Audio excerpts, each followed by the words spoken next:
lebih ini lagi ke desa gitu, lebih memperhatikan lagi khususnya kepada kepala desa yang saya tadi katakan itu kerjanya itu 24 jam Pak. Khusus bukan kepala desa aja Pak, semua pokoknya jajaran staf desa itu hampir 24 jam kerja.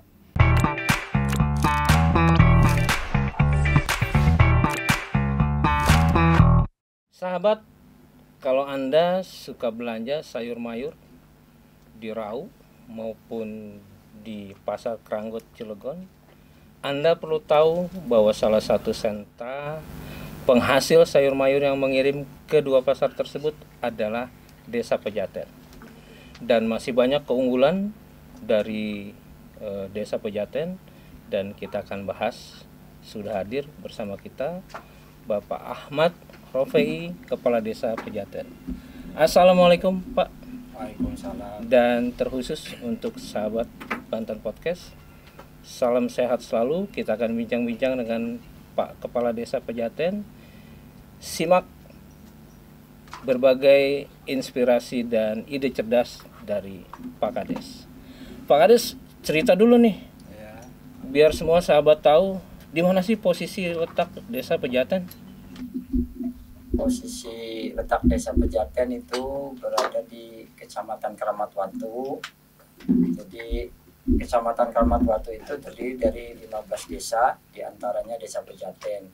Kita berbatasan dengan Desa Keramat Watu untuk sebelah timurnya, untuk sebelah baratnya berbatasan dengan Desa Wanayasa, untuk sebelah utara berbatasan dengan Desa Pegadingan, dan sebelah selatannya berbatasan dengan Desa Lebakwana. Susah nggak mengakses ke Desa Pejaten dari enggak susah. Semua daerah di Banten? Bisa sih. Susah ya kalau nggak susah ya. Kalau dari Kota Serang berapa menit kira-kira? Kalau dari Kota Serang kita dari kabupaten itu sekitar ya paling 10 menit. 10 menit ya, 10 menit, Pak. Iya. Kabarnya di sana banyak potensi wisata yang juga mulai hidup, Pak. Ada ya. Dulu kita ada di situ. Potensi wisata kita yang ada itu di Gunung Pinang. Di Gunung Pinang itu tempat wisata yang dikelola oleh Perhutani. Kita dari desa ada BUMDes di situ. Jadi kita kerjasama dengan Perhutani untuk mengelola wahana sepeda gantung. Sepeda gantung ada di sana, Pak? Ada ya. Ramai pengunjungnya nggak? Kalau dulu sebelum pandemi, alhamdulillah, cuma 2 tahun ke belakang ini setelah pandemi itu pengunjungnya anjlok. Anjlok. Sepeda digantung apa anehnya, Pak? Sepeda digantung ya sama kalau Bapak pernah ke Bandung ke Maribaya gitu Pak ya, sama aja kayak di situ Pak. Oh begitu. Jadi melintasi bukit atau? Ya melintasi hutan Pak. Melintasi hutan berapa? Ya, meter Pak? Itu jaraknya sekitar 500 meter. 500 meter, cukup Iya, jauh ya? Cukup jauh. Dan bisa untuk tempat selfie-selfie. Iya Pak. Jadi kita kalau lagi di atas itu nanti dari bawah itu ada fotografernya bisa gitu. Nah kembali nih ke perkenalan awal. Iya. Ini sentra sayur mayur. Iya. Gimana kondisi di sana Pak? Pertaniannya? Kondisi di Desa Pejaten untuk pertanian ya alhamdulillah karena masyarakatnya itu hampir semua itu petani Pak. Kalau asli Desa Pejatennya ya. Itu yang ditanam itu ya kayak modelnya kangkung, bayam, sawi, pokoknya bentuk-bentuk sayuran gitu Pak. Semua sayur ada di sana. Itu. Jadi kita bisa mensuplai ke pasar-pasar kayak Pasar Rau, Pasar Keranggot, itu aktivitas masyarakat Desa Pejaten khususnya dari Kampung Kejayan sama Pejaten itu kesehariannya mensuplai sayur-sayuran ke Pasar Rau dan Keranggot. Kabarnya ramai di sana Pak ya? Dari siang sampai menjelang subuh? Sampai subuh Pak. Terus jadi menerus kalau aktivitas itu berjalannya kalau untuk perputaran pengiriman sayur mayur itu mulai dari jam 5 sore sampai jam 12 malam. 12 malam? Iya. Jadi kalau sahabat mau langsung belanja di Pejaten bisa ya? Bisa. Lebih murah atau? Ya insya Allah sih kalau belum dibawa ke pasar mungkin lebih murah. Oke. Nah Pak Kades, iya. Bicara tentang Desa Pejaten. Iya. Tadi saya sempat baca-baca. Apa kaitannya dengan cerita anak durhaka? Kok tiba-tiba ada di sana? Kalau untuk itu saya sendiri kurang begitu ini ya, itu cerita di Gunung Pinang itu ya. Oke. Cerita asal usul Gunung Pinang mungkin itu. Jadi karena saya sendiri bukan pribumi situ, makanya kurang begitu ini apa. Pak Kades asli mana? Kalau saya asli Taman Baru, Pak. Taman Baru itu Iya, di Taman Baru sini, Tak-Takan, Oh, kelurahan oke. Kecamatan Tak-Takan. Gimana ceritanya kok bisa jadi kepala desa di Pejaten, Pak? Jadi ceritanya ya, saya tahun 95 itu punya jodoh orang Pejaten gitu Pak ya. Pas waktu itu kepala desa itu sendiri dijabat oleh kakak saya selama 2 periode sampai dengan tahun 2015 ada pilkades baru gitu Pak ya. Pilkades serentak pertama itu di Kabupaten Serang tahun 2015. Ya, saya ikut mencalonkan diri dan alhamdulillah saya terpilih sampai dengan tahun 2021, dan alhamdulillah tahun kemarin juga saya ikut naik lagi mencalonkan diri kembali dan alhamdulillah masih dipercaya dengan masyarakat desa Pejaten. Ini menarik nih, terpilih 2 kali. Terpilih 2 kali. Apa yang kemudian bisa diceritakan ke sahabat Banten Podcast nih? Kok bisa menjadi kepala desa 2 kali? Sepertinya ada sesuatu yang menarik untuk diceritakan. Iya, ya mungkin masyarakat sendiri ya ikut merasakan gitu Pak ya, selama saya jadi kepala desa di Pejaten. Dengan adanya program pemerintah, saya bisa melaksanakan di desa Pejaten ya, yang tadinya jalan-jalan gang-gang yang masih berbentuk tanah. Alhamdulillah selama kurun waktu saya menjabat periode pertama Pak ya, 6 tahun itu sekarang alhamdulillah sudah berbentuk paving block semua. Terus termasuk kayak saluran air yang tadinya nggak ada arahnya gitu, sekarang sudah dibentuk DPT, drainase, jadi sudah ada ininya masing-masing gitu Pak. Artinya pengembangannya masing-masing gitu. Perencanaan pembangunannya bagus kayaknya nih. Ya alhamdulillah sih Pak. Nah, bagaimana Bapak merencanakan pembangunan yang punya manfaat terhadap masyarakat? Ya, kita merencanakan itu tidak sendiri sih Pak ya. Di situ kita di desa kan ada BPD juga. BPD itu ikut kerjasama, kasih masukan ke kita untuk ke depan desa Pejaten gitu. Jadi setiap pembangunan itu kita nggak ngambil keputusan sendiri gitu Pak. Jadi kita di situ ada acara musyawarah, musdes apa, jadi masyarakat itu ditampung keinginannya gitu Pak. Usulannya kita tampung, setelah kita tampung nanti kita musyawarahkan kembali dengan ketua BPD dan anggota BPD termasuk tokoh masyarakat, RT RW semua di situ, apa kira-kira yang perlu diprioritaskan untuk pembangunan ke depan gitu. PAD-nya berapa sih Pak? PAD dari kita, kalau PAD sih PAD asli desa gitu Pak ya, itu sedikit sih Pak. Karena cuma dari tanah bengkok itu sistemnya kan dikontrakin, paling sekitar 25 juta per tahun. Per tahun? Iya, tapi kita kan pembangunan ini bukan dari PAD Pak, dari DD. Dari mana? Dari DD, dana desa dan Oke. ADD ya, dari bantuan program pemerintah. Berapa Bapak dapat dana desa per tahun? Dana desa per tahun itu kita 1 lebih Pak ya. 1,1 ya, dari 3 sumber itu Pak. 1,1 triliun atau Enggak, 1,1 miliar? 1,1 miliar. Oke. Itu terserap semua secara efektif. Alhamdulillah ya. Ada yang motong nggak ngomong Pak? Enggak ada sih Pak. Paling potong pajak itu. Potong aja. Nggak ada yang motong dari mana gitu? Enggak ada ya, alhamdulillah. Nah, terserap paling banyak pada sektor apa Pak? Kita selama kita menjabat itu paling banyak ya kita utamakan untuk pembangunan Pak. Fisik Pak? Fisik iya. Tapi ya untuk ke depan mungkin untuk ya SDM juga nanti kita prioritaskan gitu Pak. Untuk kesehatan. Itu dana desa masih terus berlanjut Pak? Masih Pak, masih Tahun berlanjut. ini sudah mulai. Tahun ini sudah sih Pak, cuma belum ada pagunya, dapat berapanya belum ada dari kabupaten untuk tahun ini. Tapi biasanya mengikuti tahun yang sudah Iya, jumlahnya belum ada. Cuma sekarang dengar ada ini apa? Ada kebijakan dari pusat, jadi untuk pembangunan itu agak dikurangin. Jadi untuk penanganan COVID-19 Pak, jadi 40% gitu sekarang. 40% di iya. refocusing. Iya. Jadi totalnya terima Ya tetap sih kita terimanya sama, cuma untuk ini untuk alokasinya gitu beda. Jadi untuk pembangunan mungkin agak kurang tahun ini gitu. Apa yang Bapak lakukan dalam proses penanganan pencegahan COVID kemarin di Desa Pejaten? Ya kita sosialisasi dengan masyarakat gitu Pak ya untuk pencegahan COVID-19. Ya alhamdulillah masyarakat juga pada patuh gitu Pak. Di situ waktu pertama ada wabah COVID, ya kita sesuai anjuran dari pemerintah kabupaten juga ke desa-desa itu untuk penyemprotan disinfektan kita lakukan ke warga, tempat-tempat warga melalui RT RW. Yang paling utama itu kita kasih masukan ke masyarakat supaya pakai masker untuk penularan COVID-19. Ada bagi-bagi masker? Ada Pak, ada. Bagi-bagi sembako? Ada kita. Itu gambarnya Bapak atau gambar COVID? Kalau itu ini Pak, kita kan cuma menyalurkan dana dari pemerintah, jadi nggak ada kepentingan pribadi, nggak ada gitu. Kita cuma menyalurkan program pemerintah gitu Pak, yang melalui tingkat desa. Oke.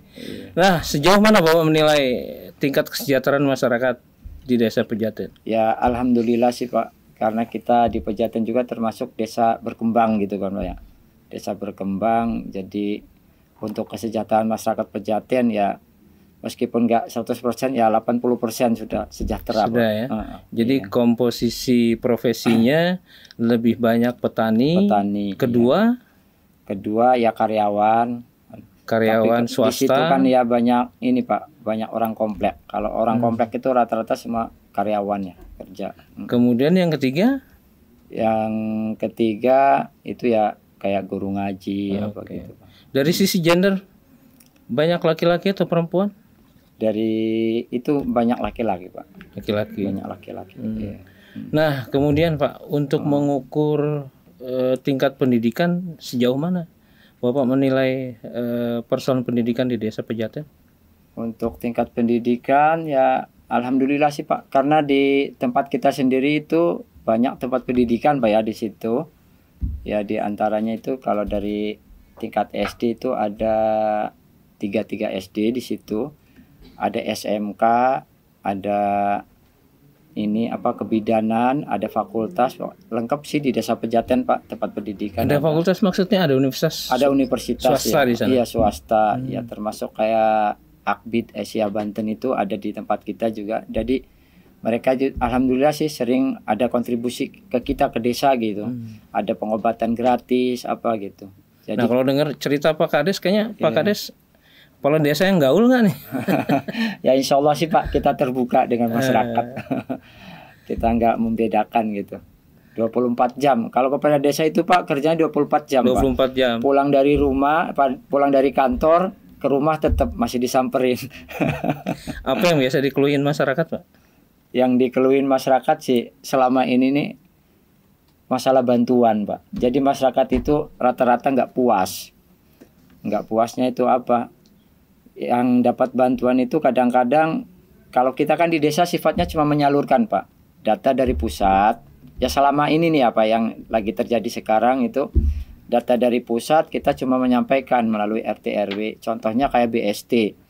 Jadi datanya itu kurang akurat gitu Pak.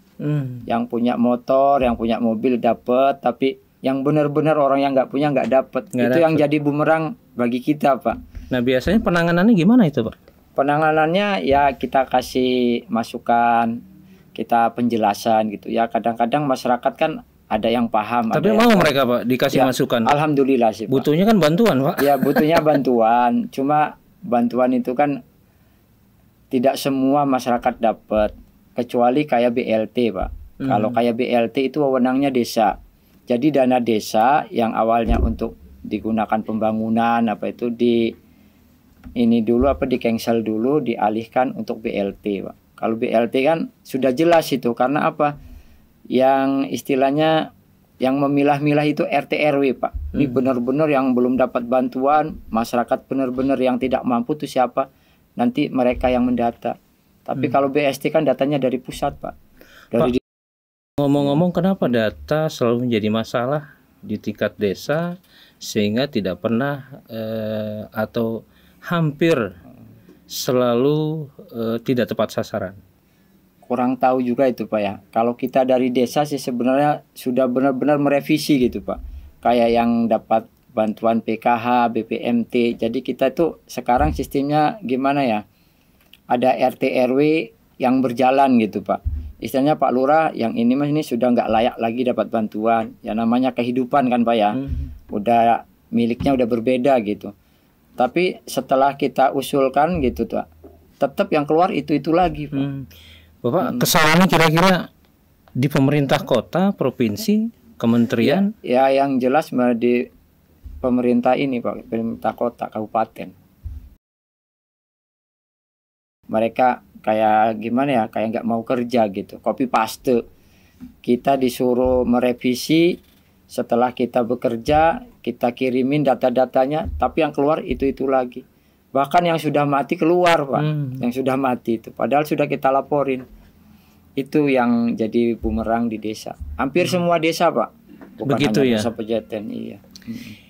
Ini berarti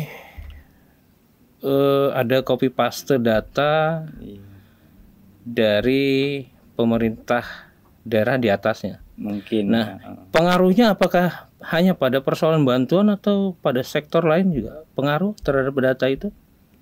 Kalau untuk sektor lain mungkin nggak ada ya. Tapi untuk sektor bantuan mungkin itu yang paling ini apa menyentuh gitu. Yang paling menyentuh. Kalau sektor lain nggak ada. Nah, kalau di desa Bapak memang masih banyak masyarakat yang tergolong masih miskin sehingga masih sih Pak, membutuhkan banyak bantuan. Masih Pak. Nah, kalau dari pengelolaan pemerintah desa sendiri biasanya apakah ada untuk memenuhi kebutuhan itu? Kalau dari kita sendiri ya nggak ada sih Pak ya, nggak ada untuk masyarakat ini nggak ada. Paling kita yang ngandalin kalau ada program bantuan-bantuan gitu, ya kita usulkan masyarakat yang nggak punya itu gitu Pak, supaya mendapatkannya. Gitu. Nah, kalau pemberdayaan di desa Pejaten apa aja Pak yang bisa diceritakan? Pemberdayaan masyarakat, ya kalau untuk pemberdayaan banyak juga Pak di situ ya. Contohnya ya kayak ini apa di pos-posyandu kita itu ada setiap ada acara posyandu itu kita kasih makanan tambahan gitu untuk gizi untuk anak-anak yang diperiksa gitu Pak. Itu diantaranya gitu. Desa Pejaten ada kasus stunting atau gizi buruk nggak Pak? Kasus stunting gizi buruk alhamdulillah sih nggak ada kayaknya. Nggak ada ya? Nggak ada. Stunting dan gizi buruk nggak ada. Jadi semua sehat, alhamdulillah, dan semua terpenuhi gizinya, gitu. Nah, kemudian kalau Bapak tadi katakan 24 jam nih kerja nih. Iya. Itu pola kerjanya seperti apa Pak? Selesai ngantor keliling desa atau? Enggak, maksudnya gini Pak. Kita kalau di desa itu beda dengan di kota ya. Kalau kepala desa itu bersentuhan langsung dengan masyarakat.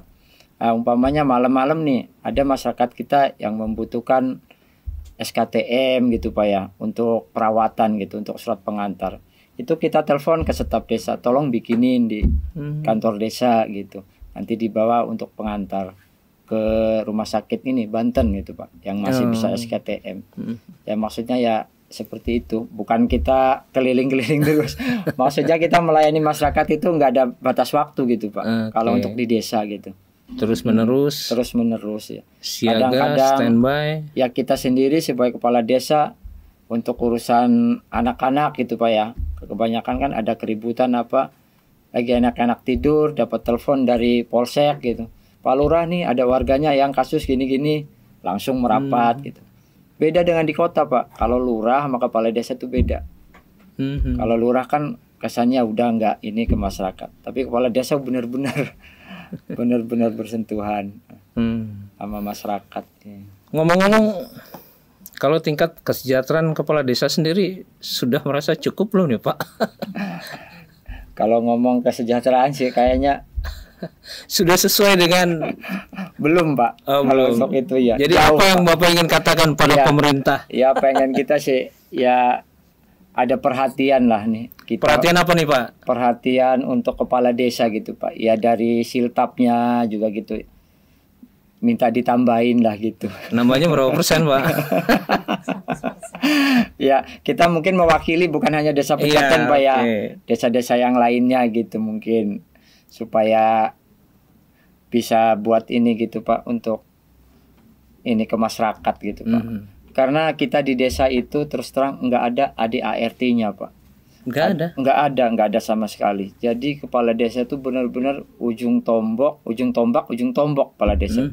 Ada apa-apa itu selalu dari kantong kepala desa Pak. Biasanya yang ditomboki apa Pak?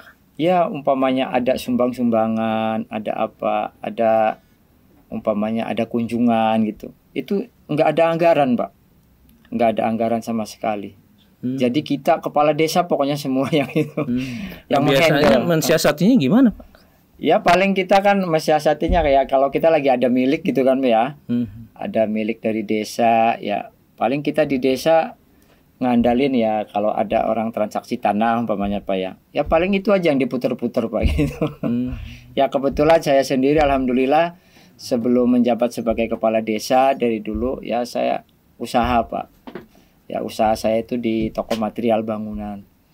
Jadi saya bisa untuk nembokin ke masyarakat ya dari usaha saya sendiri gitu. Bukan mengandalin dari kerja sebagai kepala desa. Sudah berapa cabang tokonya nih Pak? Ya toko sih alhamdulillah cuma sih 1 Pak. Tapi cukup lah untuk makan gitu Pak. Nah Pak, boleh nih kayaknya sahabat Banten Podcast tahu nih cerita yang paling menarik menjadi kepala desa selama 2 periode ini apa? Cerita yang paling menarik apa? Cerita yang paling menarik selama jadi kepala desa itu ya. Kali dilamar lagi Bapak. Yang paling menarik jadi kepala desa ini ya intinya masyarakat desa itu ke kepala desa itu benar-benar sangat membutuhkan gitu Pak ya. Karena ada hal apapun itu pasti mentoknya ke kepala desa. Kadang-kadang itu ada RT ada RW juga nggak ke RT RW dulu Pak. Langsung ke kepala desa, langsung ke pusatnya katanya. Padahal di situ ada RT ada RW Pak. Maksud saya kalau di tingkat umpamanya ada permasalahan, kalau di tingkat RW emang nggak ada penyelesaian ya boleh dibawa ke desa gitu.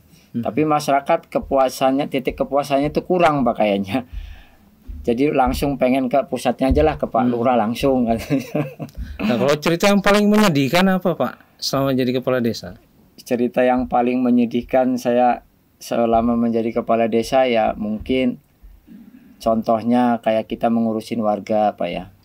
Mengurusin warga yang kena kasus gitu. Kasus apa Pak? Ya kasus-kasus umpamanya keributan atau kasus narkoba gitu. Itu kita nggak bisa bantu gitu Pak. Itu kadang-kadang masyarakat itu menyalahkan. Di desa Pejaten kasus narkoba tinggi nggak? Ada juga Pak. Kalau tinggi sih nggak ada. Anak-anak muda itu ya banyak. Makanya saya banyak ngomong sama warga masyarakat. Kasus apapun itu insya Allah saya sebagai kepala desa tetap membantu. Tapi untuk kasus narkoba, judi saya nggak bisa menolong. Dari awal sudah saya katakan Pak. Tapi nyatanya pas ada yang terjadi kayak kasus narkoba apa itu Pak, kita nggak bisa membantu itu kayak menyalahkan Pak. Jadi kesedihan saya di situ gitu. Kesedihan saya itu selama menjabat sebagai kepala desa. Karena banyak efeknya. Efeknya apa? Ujung-ujungnya Pak Lurah itu nggak ingat waktu didukung ini. Padahal itu kan di luar wewenang kita Pak ya. Untuk urusan narkoba itu. Makanya ya saya juga menghimbau khususnya kepada anak-anak muda, tolonglah jauhi narkoba gitu.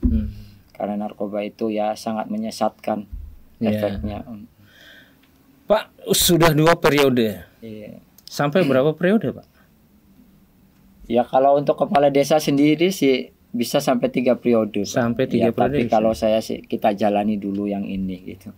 Untuk ke depan ya tergantung masyarakat gitu. Nah di 2024 nyalon Dewan, bupati, wali kota. Enggak Pak, enggak ada tujuan ke situ Pak. Eh, Kita ya intinya pengen mengabdi ke masyarakat dulu gitu. tapi kan kepala desa banyak ini Pak, Iya sih. pendukung fanatiknya Pak. Iya. Kalau di desa itu kalau kita sudah punya modal suara di desa, insya Allah sih teman-teman yang pada naik ke dewan itu karena modalnya dari desa dulu Pak. Ngomong-ngomong modal Pak, Iya. waktu jadi kepala desa pakai modal bagi-bagi juga nggak Pak? Kalau bagi-bagi sih enggak Pak. Kalau untuk beli minum iya, beli beras Tapi masih wajar Pak ya? masih wajar Pak. Alhamdulillah. Nah Pak, Iya. menjelang nih akhir bincang-bincang kita nih, Iya. apa yang Bapak harapkan sebagai kepala desa, baik kepada masyarakat maupun kepada pemerintahan kabupaten kota?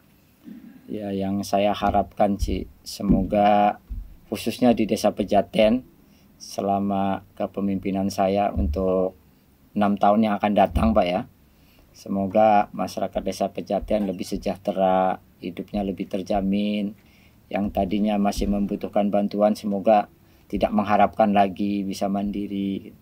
Harapan saya untuk pemerintah kabupaten juga mudah-mudahan pemerintah kabupaten lebih ini lagi ke desa gitu, lebih memperhatikan lagi khususnya kepada kepala desa yang saya tadi katakan itu kerjanya itu 24 jam Pak. Khusus bukan kepala desa aja Pak. Semua pokoknya jajaran staf desa itu hampir 24 jam kerja.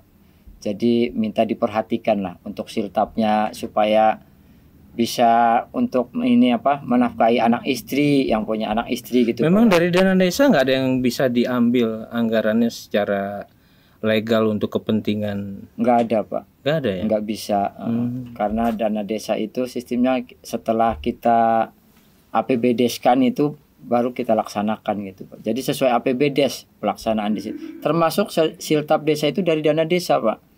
Biar Bapak jelas di sini kita di desa itu kalau dana desa belum keluar sampai dari bulan Januari sampai bulan April itu belum dapat siltap Pak.